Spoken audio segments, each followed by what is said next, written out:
Hello friends, welcome to our channel. जैसे कि हमने पिछले वीडियो में जेनेटिक्स स्टार्ट किया था, जिसमें हमने जेनेटिक्स का बेसिक इंट्रोडक्शन देखा था, मेंडल के एक्सपेरिमेंट्स को स्टडी किया था और आज हम मेंडल के कुछ लॉज ऑफ इनहेरिटेंस के बारे में डिस्कस करेंगे। उन लॉज ऑफ इनहेरिटेंस के क्या एक्सेप्शंस है उनके बारे में भी देखेंगे। तो आइए शुरू करते हैं। अब मेंडल ने जितने भी एक्सपेरिमेंट्स करे थे, उन एक्सपेरिमेंट्स के बेसिस पे मेंडल ने दो लॉज दिए थे। पहला लॉ था लॉ ऑफ डोमिनेंस और दूसरा था लॉ ऑफ सेग्रीगेशन। अब ये क्या चीज़ होती है? Law of dominance. Law of dominance में क्या था? Characters are controlled by the discrete unit called as factors. तो लॉ ऑफ डोमिनेंस में मेंडल ने सबसे पहली चीज़ ये बोली कि जो भी कैरेक्टर्स होते हैं, जैसे जो भी है, हमारी हाइट है, हमारा कलर है, तो ये जो कैरेक्टर्स होते हैं ये काय से कंट्रोल्ड होते हैं? By the discrete unit called as factors. उनने बोला कि फैक्टर्स करके कुछ यूनिट्स होते हैं, ये हमारे कैरेक्टर्स को, कि हमारी हाइट कितनी है, हमारा कलर कैसा है, इन चीज़ों को कंट्रोल करते हैं। अब उन्हीं फैक्टर्स को हम आज के टाइम पे क्या बोलते हैं? एलील्स। दूसरी चीज़ उन्होंने बोली फैक्टर्स अकर इन पेयर। जो हमारे एलील्स होते हैं, एलील्स पेयर में होते हैं। तो ये तो हमें पता है कि दो एलील्स मिलके एक पेयर बनाते हैं, एक जीन बनाते हैं, फिर वो जीन से हमारे कैरेक्टर्स रेगुलेट होते हैं, कंट्रोल होते हैं। तीसरी चीज़ मेंडल ने बोली, in a dissimilar pair of factors one member of the pair dominates the other. तीसरी चीज़ मेंडल ने ये बोली कि जब इन फैक्टर्स का, इन एलील्स का डिसिमिलर फैक्टर होता है, जैसे कि यहाँ पर कैपिटल टी, यहाँ पर तो क्या है कि दोनों एलील्स सिमिलर है, स्मॉल टी, यहाँ पे भी दोनों एलील्स सिमिलर है। लेकिन जब बात आती है कैपिटल टी स्मॉल टी की, तो यहाँ पर क्या है? दोनों एलील्स सिमिलर नहीं है, दे आर डिसिमिलर। तो यहाँ पर इस केस में क्या होता है कि पेयर का एक मेंबर जो होता है, जैसे यहाँ पर हम देखेंगे तो कैपिटल टी फॉर टॉलनेस, तो पेयर का एक मेंबर जो रहता है वो दूसरे मेंबर के ऊपर डोमिनेट हो जाता है। तो जो डोमिनेट हो जाता है उसे कहते हैं डोमिनेंट, और जिसके ऊपर डोमिनेंट हो जाता है उसे हम कहते हैं रेसेसिव। फिर दूसरा जो प्रिंसिपल था मेंडल का, वो था law of segregation. Law of segregation क्या बोलता है? Alleles do not show any blending and both the characters are recovered as such in the F2 generation. तो दूसरा जो लॉ था जो मेंडल ने दिया था, उसमें उसने बोला कि जो एलील्स होते हैं, alleles do not show any type of blending. ऐसा नहीं होगा कि अगर किसी प्लांट का या किसी का जीनोटाइप हेट्रोजाइगस है, जैसे कैपिटल टी स्मॉल टी है, तो इनके बीच में ऐसा नहीं होगा। जैसे एक प्लांट है, उसका genotype capital T small T है, तो उसके केस में ऐसा नहीं होगा कि जो उसकी हाइट है वो इंटरमीडिएट साइज की हो जाएगी, ठीक है? कोई ब्लेंडिंग शो नहीं होगी, वो या तो टॉल रहेगा या तो स्मॉल रहेगा। लेकिन यहाँ पे क्या हो रहा है कि यहाँ पे टॉलनेस वाला कैरेक्टर है वो डोमिनेंट है, तो इस वजह से ये जो प्लांट है वो टॉल होगा, ठीक है? लेकिन जैसे कि यहाँ पे स्मॉल टी है, तो यहाँ पे ये कैसा होगा? डार्क होगा। मतलब या तो प्लांट टॉल होगा या तो प्लांट डार्क होगा, कोई ब्लेंडिंग शो नहीं होगी, वो इंटरमीडिएट साइज का नहीं होगा। And both the characters are recovered as such in the F2 generation. और F2 जनरेशन में दोनों जो कैरेक्टर्स होते हैं, that is tallness and darkness, दोनों ही कैरेक्टर हमको देखने को मिलेंगे। जैसे पेरेंट के अंदर थी, जितनी हाइट पेरेंट के अंदर थी टॉल वाले की, उतनी ही F2 जनरेशन में भी उतनी ही हाइट दिखेगी, और जितनी पेरेंट की डार्क वाले प्लांट की हाइट थी उतनी ही F2 जनरेशन में डार्क वाले प्लांट की भी दिखेगी। किसी तरह की कोई ब्लेंडिंग शो नहीं होगी। और जैसे हम देखा कि F1 जनरेशन में सारे प्लांट टॉल थे, बट F2 जनरेशन में हमको डार्क वाला प्लांट भी दिखेगा, तो दोनों ही कैरेक्टर्स रिकवर हो जाएंगे इन द F2 जनरेशन। दूसरी चीज़ क्या? During the gamete formation, the factor or the alleles of a pair segregate from each other such that a gamete receives only one of the two factors. दूसरी चीज़ उसने ये बोली कि जब गैमेट फॉर्मेशन होता है, जब मेटिंग करानी होती है, मेटिंग कराने से पहले गैमेट्स का फॉर्मेशन होता है, तो ये गैमेट के फॉर्मेशन के दौरान ये जो फैक्टर्स होते हैं, जैसे ये एक जीन है, इस जीन के अंदर दो एलील्स है, दो फैक्टर्स है, तो ये जो रहेंगे ये दोनों सेग्रीगेट हो जाएंगे। यहाँ पर जैसे कि ये दोनों दो अलग अलग है, तो ये दोनों अलग अलग क्या हो जाएंगे? सेग्रीगेट हो जाएंगे, और हर एक गैमेट को एक एलील मिलेगा। मतलब इनकी आपस में कोई रिलेशनशिप नहीं होती, ये अपने अलग अलग सेग्रीगेट हो जाते हैं। इसी चीज़ को उन्होंने बोला लॉ ऑफ सेग्रीगेशन। जैसे कि यहाँ पर दिखाया है कि कैपिटल टी स्मॉल टी था, ये दोनों जो कैपिटल टी रहेंगे ये दोनों ही अपने अलग अलग एलील हो जाएंगे, और फिर इस तरीके से जो गैमेट है उनके अंदर ऐसे, तो इस केस में तो एक ही टाइप का एलील जा पाएगा क्योंकि दोनों ही सेम है। फिर यहाँ पे इनकी मेटिंग हुई तो कैपिटल टी स्मॉल टी आया। फिर जब सेल्फ पॉलिनेशन हमने कराया तो यहाँ पर क्या होगा कि यहाँ पे हेट्रोजाइगस जीन है, तो यहाँ पर क्या होगा कि एक गैमेट को कैपिटल टी मिलेगा और दूसरे गैमेट को स्मॉल टी मिलेगा।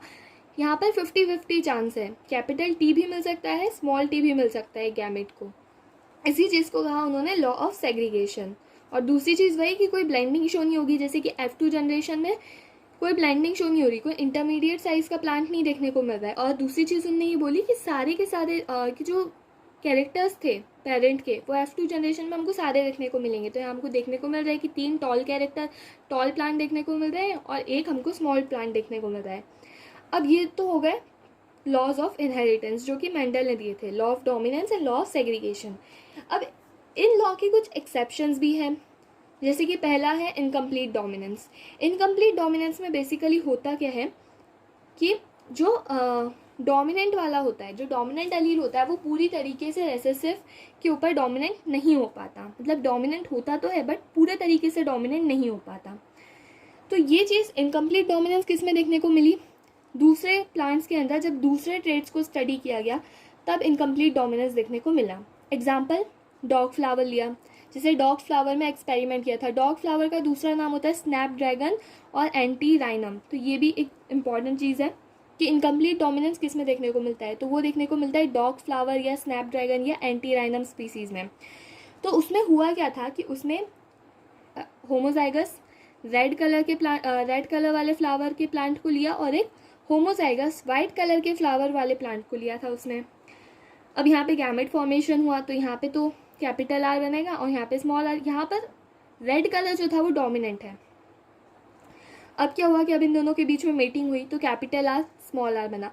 अब according to the law of dominance होना क्या चाहिए था कि यहाँ पर हेट्रोजाइगस कंडीशन में जो डोमिनेंट वाला है दैट इज कैपिटल आर है, उसने पूरी तरीके से रेसेसिव के ऊपर डोमिनेंट हो जाना चाहिए था और कलर क्या निकल कर आना चाहिए था फ्लावर का? रेड। बट आया गया पिंक। मतलब जो रेड वाला एलील था वो डोमिनेंट तो हुआ वाइट वाले पर पूरे तरीके से डोमिनेंट नहीं हो पाया और इस वजह से हमारे फ्लावर का कलर रेड ना होकर पिंक हो गया। फिर क्या हुआ कि फिर ये जो capital R small r genotype वाला प्लांट था जिसका फ्लावर पिंक कलर का था, उसका सेल्फ पॉलिनेशन कराया। अगेन फिर गैमेट फॉर्मेशन हुआ, फिर क्रॉसिंग हुई। तो फिर अब हमको क्या मिला कि हमको एक मिला रेड फ्लावर, एक प्लांट मिला with the red flower, 2 plant मिले विद द पिंक फ्लावर और एक प्लांट हमको मिला विद द वाइट फ्लावर। अब अगर हम जो लॉ ऑफ डोमिनेंस के अकॉर्डिंग अगर हम एक्सपेरिमेंट को देखें तो इसका रिजल्ट ये होना चाहिए था कि हमको फिनोटाइप में 3 रेड फ्लावर वाले प्लांट दिखने चाहिए थे और एक वाइट फ्लावर वाला प्लांट दिखना चाहिए। लेकिन यहाँ पर क्या हो रहा है कि यहाँ पर लॉ ऑफ डोमिनेंस का ही एक्सेप्शन है ना, तो यहाँ पर वो चीज़ तो फॉलो नहीं होने वाली कि 3:1 तो फिनोटिपिक रेशियो होगा नहीं। यहाँ पर क्या होगा कि यहाँ पे पिंक भी शो हो रहा है तो यहाँ पर फिनोटिपिक रेशियो भी डिफरेंट आ जाएगा। जैसे कि यहाँ पर क्या होगा कि red is to pink is to white, वो कितना होगा 1:2:1। तो ये तो है, ये तो जीनोटाइप के जैसे ही हो गया, दैट इज क्या 1:2:1 जीनोटाइप जैसा ही हो गया इसका भी। तो according to dominance, according to law of dominance होना क्या चाहिए था? 3 रेड होने चाहिए थे, एक वाइट होना चाहिए, लेकिन यहाँ पर ऐसा नहीं हुआ क्योंकि यहाँ पर इनकम्प्लीट डोमिनेंस हुआ। इनकम्प्लीट डोमिनेंस के केस में फिनोटाइप 1:2:1 होता है। तो हमने कहा कि डोमिनेंस तो हो रहा है बट डोमिनेंस के पीछे का कॉन्सेप्ट क्या है? आखिर डोमिनेंस हो कैसे रहा है? एक एलील किस तरीके से दूसरे एलील के ऊपर डोमिनेंट हो रहा है? तो जैसे कि कैपिटल टी ये एक जीनोटाइप है एक प्लांट का। तो ये जो कैपिटल टी एलील है ये अनमॉडिफाइड एलील है। ये नॉर्मली अपना जो फंक्शन है ये वो फंक्शन परफॉर्म कर रहे थे। अब एक हेट्रोजाइगस प्लांट है, उस हेट्रोजाइगस प्लांट के अंदर एक कैपिटल टी है एक स्मॉल टी है। तो ये जो कैपिटल टी है ये तो ओरिजिनली था ना, ऐसा अभी मान के चलते हैं कि जो कैपिटल टी है वो हमारा अनमॉडिफाइड है और हमने क्या करा कि जो दूसरा वाला था इसको हमने थोड़ा सा मॉडिफाई कर दिया। अनमॉडिफाइड वाला एलील था, वो अनमॉडिफाइड वाला एलील तो नॉर्मल एंजाइम बना रहा था, जैसे पहले बना रहा था अभी भी वैसे ही बनाएगा। लेकिन जो हमारा मॉडिफाइड वाला एलील है अब वो 3 चीज़ें कर सकता है। वो या तो क्या कर सकता है कि नॉर्मल या लेस एफिशिएंट एंजाइम बनाएगा। तो इस केस में अगर हम देखेंगे तो इस केस में वो लगभग अनमॉडिफाइड एलील की तरह ही होगा। दूसरी चीज़ ये मॉडिफाइड एलील कर सकता है कि नॉन फंक्शनल एंजाइम बनाने लगेगा। पहले जो हमारा अनमॉडिफाइड एलील है वो हमारा नॉर्मल एंजाइम बना रहा था, ठीक है, पहले केस में कि जो हमारा मॉडिफाइड एलील है जो हमारा अनमॉडिफाइड एलील है वो मॉडिफाई होने के बाद में भी हमारा नॉर्मल एंजाइम बना रहा था। दूसरा केस ये हो सकता है कि जो हमारा मॉडिफाइड एलील है ये एंजाइम तो बना रहा हो बट नॉन फंक्शनल एंजाइम बना रहा हो। तो इस केस में क्या होगा कि इस केस में वो हो ना हो कोई फ़र्क ही नहीं पड़ता, तो वो रेसेसिव एलील हो जाएगा। दूसरी चीज़, वो एंजाइम ही नहीं बना रहा है, तो ये भी वही केस हो गया कि वो रेसेसिव एलील हो गया, वो शो ही नहीं कर रहा है ना, तो फिर वो सामने आएगा कैसे, तो वो रेसेसिव हो जाता है, वो डोमिनेंट ही नहीं हो पाता, वो डोमिनेंस शो ही नहीं कर पाता क्योंकि वो कुछ प्रोड्यूस ही नहीं कर रहा है। वैसे जो हमारा अनमॉडिफाइड है वो तो नॉर्मल एंजाइम ही प्रोड्यूस कर रहा है ना, तो ऐसा भी हो सकता है कि जो हमारा मॉडिफाइड वाला है वो नॉर्मल या efficient less efficient enzyme produce करे। अगर वो ऐसा करता है तो वो नॉर्मल एंजाइम की तरह ही हो, नॉर्मल एंजाइम ही प्रोड्यूस करेगा, उसका फिनोटाइप भी सिमिलर होगा टू द अनमॉडिफाइड एलील। लेकिन अगर वो नॉन फंक्शनल एंजाइम या फिर कोई भी एंजाइम नहीं बना रहा है तो उस केस में फिर वो मॉडिफाइड एलील क्या कहलाएगा, रेसेसिव एलील कहलाएगा। तो कोडोमिनेंस में क्या होता है, कोडोमिनेंस में ये होता है कि जो दोनों एलील्स होंगे, एक पेयर में दोनों एलील्स होंगे वो खुद को इक्वली क्या करेंगे, एक्सप्रेस करेंगे। एग्जाम्पल ये किस में देखने को मिलता है, तो ABO blood group in humans के अंदर एबीओ ब्लड ग्रुप जो होता है उस केस में हमको ये कोडोमिनेंस देखने को मिलता है।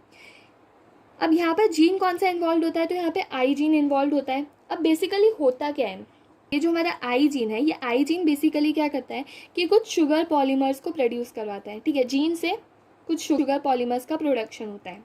ये शुगर पॉलीमर्स कहाँ पे प्रेजेंट होते हैं, जो आरबीसी की सरफेस मेम्ब्रेन होती है, सरफेस मेम्ब्रेन के ऊपर ये शुगर पॉलीमर्स जैसे बाहर प्रोट्रूड करते हुए प्रेजेंट होते हैं। अब किस तरीके का शुगर पॉलीमर प्रेजेंट होगा वो डिपेंड करता है इस जीन के एलील के ऊपर। तो इस जीन के 3 एलील्स होते हैं, एक होता है आई ए, कैपिटल आई बी, और एक होता है स्मॉल आई। तो कैपिटल आई ए और कैपिटल आई बी जो रहते हैं ये क्या करते हैं कि ये थोड़े different kind of sugar produce करते हैं, ये दोनों ही शुगर प्रोड्यूस करते हैं और थोड़े different kind of sugar produce करते हैं। वेयर जो स्मॉल आई होता है, स्मॉल आई किसी भी तरह की कोई भी शुगर प्रोड्यूस नहीं करता, और कैपिटल आई ए और कैपिटल आई बी ये तो किसी ना किसी तरीके की शुगर प्रोड्यूस कर ही रहे हैं। तो ये दोनों जो है ये दोनों हमारे क्या हो गए, डोमिनेंट। फिर जो स्मॉल आई है, स्मॉल आई तो किसी भी तरीके की शुगर प्रोड्यूस नहीं कर रहा है, तो वो हो गया हमारा कैसा, रेसेसिव। अब जो ह्यूमंस होते हैं, ह्यूमंस बेसिकली कैसे होते हैं, डिप्लॉयड ऑर्गेनिजम्स होते हैं। तो ह्यूमंस हमारे ह्यूमंस कैसे डिप्लॉयड ऑर्गेनिजम्स है, मतलब क्या कि हमने बोला कि जो जीन है, जीन आई, इसमें 3 तरीके के अलील्स होते हैं। तो हमने कहा कि जो जीन आई है, इस जीन आई में 3 तरीके के अलील होते हैं।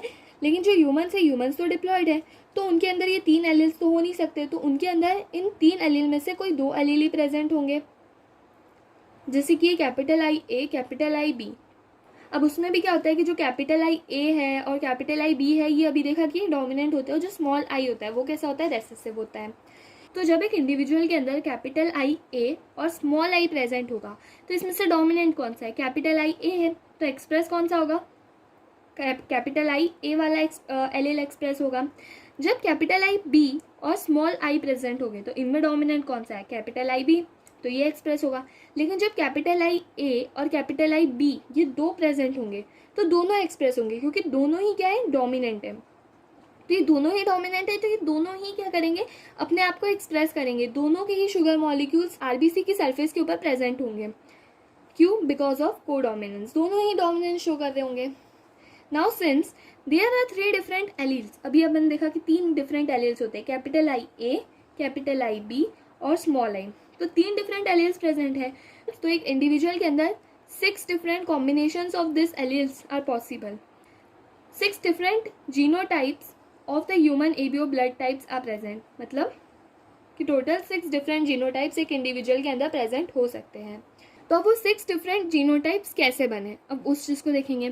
तो ऐसा हो सकता है कि कैपिटल आई ए एक पेरेंट से और कैपिटल आई ए दूसरे पेरेंट से, ये दोनों मिल जाएंगे तो जीनोटाइप क्या हो जाएगा, आई ए। तो अब इस केस में ब्लड टाइप क्या होगा उस ऑफस्प्रिंग का, ए होगा। जब कैपिटल आई ए और कैपिटल आई बी मिलेंगे, जब कैपिटल आई ए एक पेरेंट से और दूसरे पेरेंट से कैपिटल आई बी आएगा, तब जीनोटाइप क्या होगा ऑफस्प्रिंग का, आई ए आई बी। तो फिनोटाइप क्या होगा, मतलब उस इंडिविजुअल का ब्लड टाइप क्या होगा, ए बी। जब यहाँ से अपन आई ए लेंगे और यहाँ पे कुछ भी नहीं होगा, 0 होगा, तो जीनोटाइप क्या बनेगा, आई ए स्मॉल आई, तो क्या आएगा फिनोटाइप, ए। फिर यहाँ पर क्या होगा कि यहाँ पर एक पेरेंट का कैपिटल आई बी, दूसरे पेरेंट का कैपिटल आई ए, दोनों का मेटिंग हुई, जीनोटाइप क्या बना, capital I A capital I B, तो बन गया ए बी। यहाँ पर बी बी, तो जीनोटाइप हो गया आई बी, तो फिनोटाइप क्या हो गया, बी। फिर यहाँ पे कैपिटल बी स्मॉल आई, यहाँ पर जीनोटाइप क्या बनेगा, capital I B small I. तो फिनोटाइप मतलब उस इंडिविजुअल का ब्लड टाइप क्या होगा, बी। फिर अगर एक पेरेंट से स्मॉल आई आ रहा है, दूसरे पेरेंट से भी स्मॉल आई आ रहा है, तो जीनोटाइप क्या होगा, स्मॉल आई स्मॉल आई। तो उस केस में ब्लड टाइप क्या हो जाएगा उस इंडिविजुअल का, ओ, क्योंकि वहाँ पे तो कोई शुगर बन ही नहीं रहा है। अब मल्टीपल एलील्स क्या होता है, मल्टीपल एलील्स को हम ऐसे समझेंगे कि हम एक एग्जांपल लेंगे of the ABO blood grouping in humans, ठीक है। तो ह्यूमंस के अंदर जो एबीओ ब्लड ग्रुपिंग है वो मल्टीपल एलील्स का एग्जांपल है। इसमें क्या होता है मल्टीपल एलील्स के केस में कि दो एलील से ज़्यादा एलील जो रहते हैं वो एक ही सेम कैरेक्टर को गवर्न कर रहे होते हैं। दो एलील से ज़्यादा एलील सेम कैरेक्टर को गवर्न कर रहे होते हैं, more than two alleles governing same character. लेकिन क्या होता है कि एक इंडिविजुअल जो है, एक इंडिविजुअल में तो सिर्फ दो ही एलील्स हो सकते हैं क्योंकि इंडिविजुअल तो डिप्लॉयड ऑर्गेनिज्म है। तो मल्टीपल एलील्स का केस किस में देखने को मिलता है हमको, सिर्फ और सिर्फ पॉपुलेशन में ही देखने को मिलता है। Thank you.